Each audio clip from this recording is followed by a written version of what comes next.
By the time we finished Two Towers, Howard had really worked himself into the ground, as it were, finishing that score, because we were delivering the film very late. I was determined not to put him through the same experience on Return of the King. I was going to try not to anyway.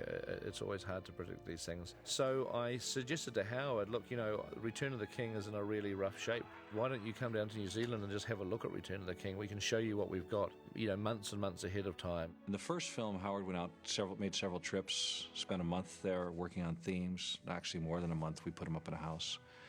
And we didn't get a chance to do that in the second film. And I think we all realized that was something that we needed to reclaim. There's nothing like actually seeing the film and sitting in the same theater with the filmmakers and having discussions afterwards about it. We were quite lucky to have Howard Shore down in New Zealand. And one added benefit to that was that he was around when we were shooting some of the pickups for film 3. He actually went on set. He had a cameo in one of the scenes. So it's a drinking game. Howard's just going to hum the music that he's going to compose while we're actually shooting. Miniature That's right, or a keyboard. He can sort of be playing a keyboard while we're going. Psychologically, it was really good, I think, for Howard and for the filmmakers to have Howard come out to New Zealand, spend time, get back in the flavor of the whole thing. You could see the size of Return of the King was just enormous. The epic scope of it was incredible, and the emotion of it was unbelievable. There's so much going on in this film, and it is a long film in terms of number of minutes. There's a lot of score. Maybe 80% of the film is scored. So there was a lot of material that Howard had to write for. But he's been brilliant at working, developing themes and continuing to develop them from film to film. And give you a taste of something, just a taste in one part of one film, and then to actually really hear the theme in earnest in the next one. The third film is full of thematic materials that were hinted at earlier, set up particularly in Fellowship. There's a scene in Council of Elrond where Boromir stands up and talks about his father.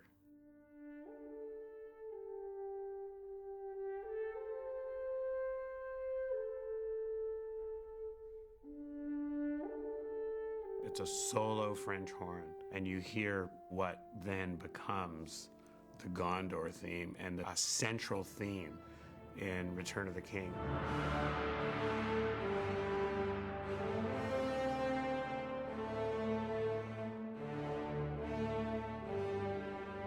It's all about arriving at Gondor.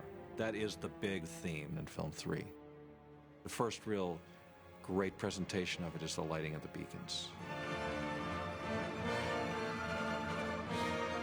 It's a bringing together of the cultures of men to defend themselves against the forces of evil. So it's a really historic moment in Middle-earth.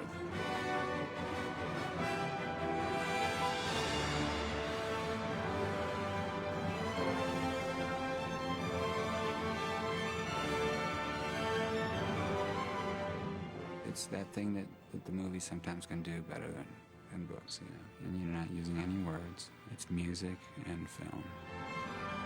And when we heard it on the stage, we all kind of knew, yep, no more discussion here. Can we have a lot more of it, please? To me, that was the most effective scene in some way, even though it really wasn't a scene between people, only indirectly. From Pippin's hand, lighting this, and eventually Aragorn taking it in.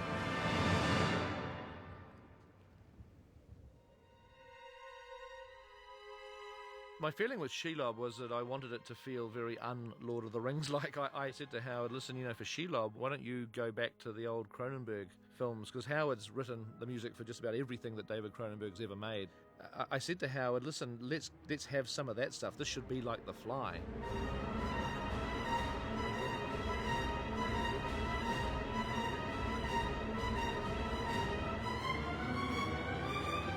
Peter wanted it to feel as if it was a film within our film, a separate piece. Like once you entered Shelob, you were in an entirely different world.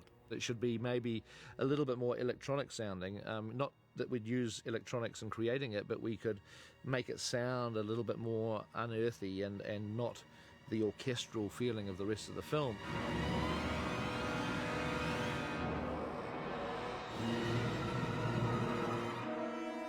I love all that kind of brass under all this kind of screechy, scary, almost high, you know, like Hitchcock-type strings.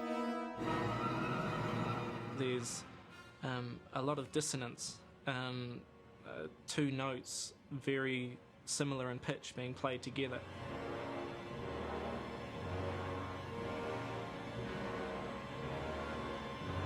I just think it's just how short is best. I really do. It really turns your skin. There's something that's interesting when you're making movies, which is like playing against the expectation. Howard had this great knack of bringing in a soloist voice, a bare voice, without the major orchestra, juxtaposed against the frenetic visual action on screen.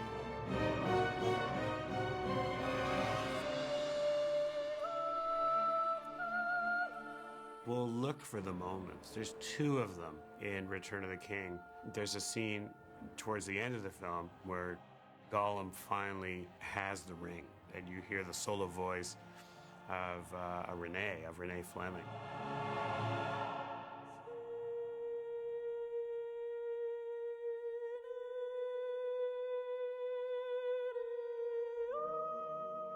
Aside from being an incredible artist, Renee was a lot of fun to work with. She was proud of herself. She said, well, Howard, you know, I can sing in, you know, Italian, Spanish, English, German, and now in Elvish.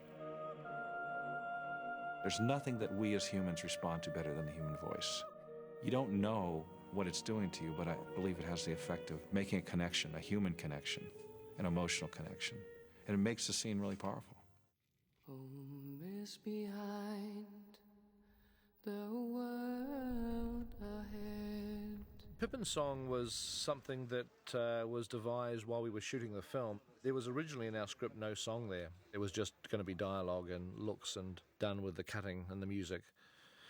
But Philippa Boyens had gone out partying with the actors one night. They decided they were going to do some karaoke, and it was at that dinner that I actually heard some of the actors singing. It was the very first time really that I'd heard Billy sing. I'd heard him sing the Scottish national anthem at Elijah's Thanksgiving party in Queenstown, but and I thought, wow, that's a good voice. But then when I heard him doing Delilah, I think it was, I thought, wow, this guy can really sing. I'd always wanted to use the line from the book where Denethor asks Pippin for a song. Can you sing, Master Hobbit? I said to Fran, do you want to do the song? What are we going to do about Billy's song? And she said, she just couldn't. She didn't have time. She said, you write something, which was really funny because I'm practically tone deaf. Pete asked me if I could write something. And I said, well, yeah, I'll have a go. And they gave me what they wanted the words to be, which is a poem from The Fellowship. And he said, when? And I said, well, you're shooting it tomorrow. I think it was. He had a day, maybe 2 days. So I kind of thought about it and what type of song it would be. Looking at the words and where he is, I just thought a song that he's probably had his grandfather sing, that came from when the hobbits were looking for the Shire. So I wrote a few melodies. He came onto the set that day and no one had heard it. And then he opened this mouth and this glorious thing came out. Through shadows, to the edge of night, until the stars are all alight. Mist and shadows, cloud and shade, all shall fade. All shall fade. And, I just finished the song and I was a bit sort of, I felt a bit naked, to be honest. And then afterwards people had told me they'd been crying and stuff, which is, kind of great to hear. That it kind of affected anyone is lovely. And that's the way that this song was born. It was one of those ideas that really came only a matter of days before we actually shot the scene. And we got to record it in Abbey Road Studios in London. That was just a huge highlight of my career. Home is behind, the world ahead. You have these performances, and so I just wrote around them, which I kind of like to do. I mean, I wrote pieces that kind of shape their vocals. In Billy's case, he's solo. To the edge of night. And then the orchestra comes in when you see the riders approaching Osgiliath.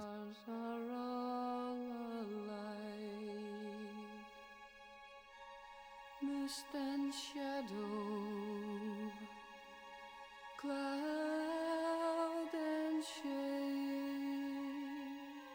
Instead of, a noisy battle scene, you have the juxtaposition of this beautiful, haunting melody that Billy created and sings, and Howard supported with very simple underpinnings of orchestra growing out of it.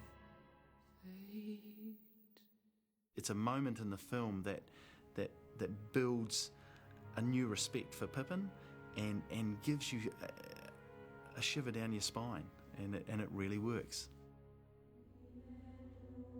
Fran and Philippa came to me, I think it was for the Two Towers pickups around that time, and that they'd had this idea, they'd written this song, and that they wanted me to sing it and record it. And the idea was that was going to be a piece to be created for Arwen to sing during her scene, her vision of having a child with Aragorn and confronting Elrond. Ultimately, the scene didn't get used in Two Towers. It was one of those scenes that sort of got pushed to Return of the King, and so therefore the song got pushed with it. So when it came time to look at Return of the King, and we started really concentrating on that scene, on the song, it didn't seem like the right thing to do for the scene, because it seems strange that you're hearing Liv's voice when you're seeing her pictures and she's looking at her son. Somehow the song and what we were trying to convey with the scene didn't kind of gel. So ultimately, for that scene, we wrote a piece called Twilight and Shadow, and that's sung by Renee Fleming. So as a result, we had this great song sung by Liv Tyler and no place to put it in the theatrical version of the film. And it was quite difficult for me because I'd already told a lot of people about it. So I was so embarrassed when it actually didn't end up in the film. And it wasn't until we were getting to the extended cut that Peter and Fran realized, hey, you know what? A great place for this now is actually Houses of Healing.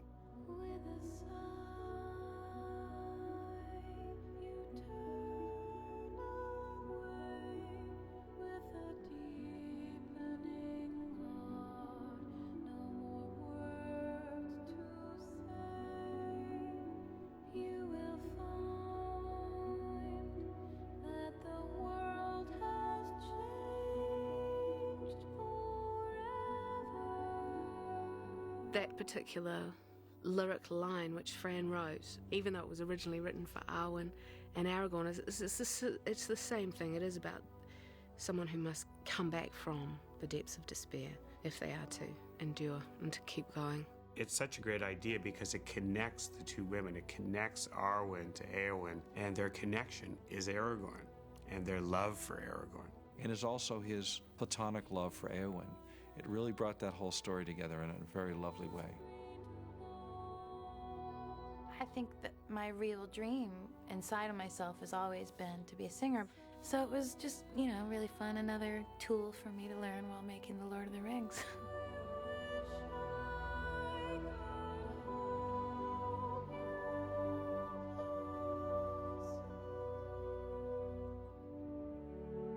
The coronation scene, obviously, we've been building up to it. Viggo has got a powerful scene. When you open that, he sings this very emotional, natural way. I thought, is it going to seem really weird that Aragorn basically bursts into a song? The moment of his crowning, what are you going to stand there with a crown on your head? He wanted to do more than that, and I think it was a good instinct, and I think he did it really well.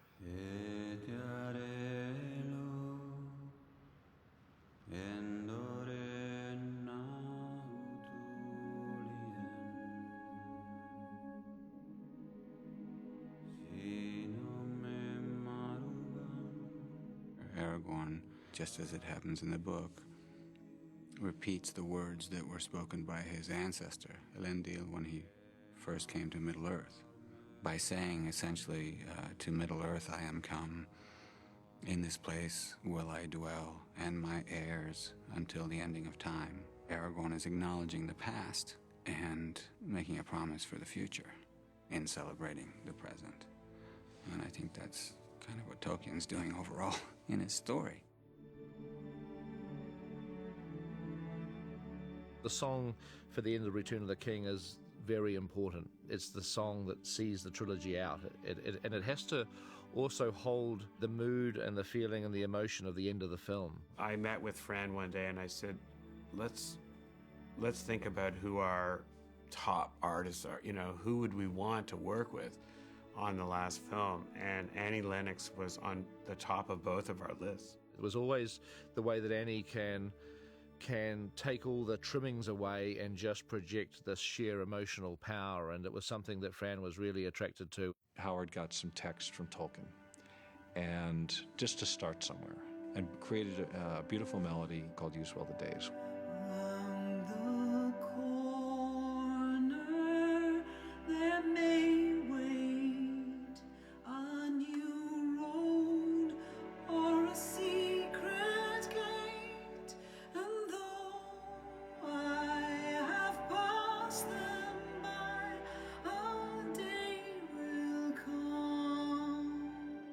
Peter didn't feel that that was the ending of the movie. There was a certain expression, as beautiful as it is, he said, that's not the ending piece. And I thought, okay, well, we're going to write another one. So we started going at the writing. Yes, you want to push that. I know, push it more. I know. A big part of the influence and the personal experience for Fran that informed the lyrics on Into the West is a young New Zealand filmmaker named Cameron Duncan, who was a friend of Peter and Fran's that they had encouraged and nurtured, and he had a terminal illness and unfortunately passed away while we were finishing Return of the King. Dawn will turn to silver glass, a light on the water, all souls pass. We hear a strain of Into the West in Minas Tirith, a beautiful scene with Gandalf and Pippin when they think all hope is lost. I didn't think it would end this way. End? No, the journey doesn't end here. Death is just another path. And you hear the chorus of Into the West.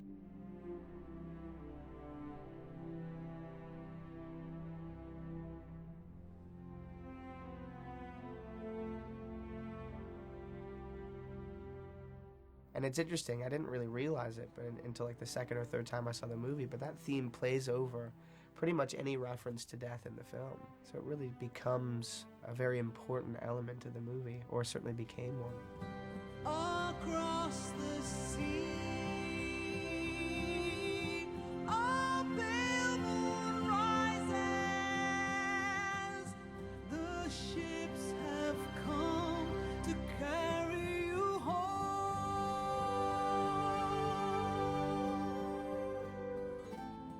A light on the water, gray ships pass into the west. We set out to make the best movie that we could, and to have the acclaim that it's had is just gratifying. It's amazing, really. I'm sure when Howard Shore said yes to Lord of the Rings, you know, he probably couldn't visualize what it really meant in terms of, you know, 3 theatrical films as well as the extended cuts.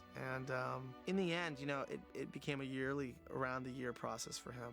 When I'm finished everything, with the extended cut of Return of the King, it'll be 4 years.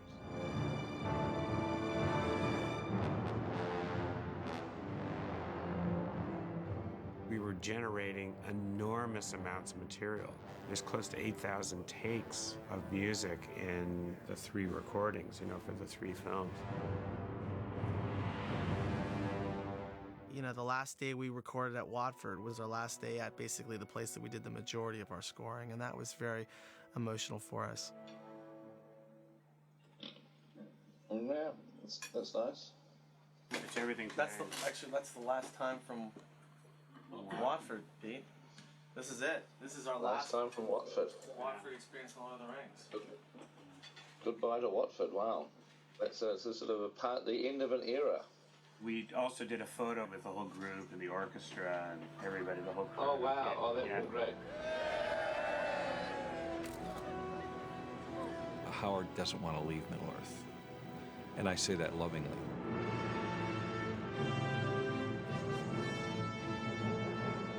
Now there's a Lord of the Rings symphony that is being played around the world by different orchestras. The symphony project is a 2-hour piece created from the 12 hours of music created for Lord of the Rings. I think it's just fun just for the sheer joy of just playing music live without any restrictions of the timings of the film and no recording studio and there's no microphones or anything.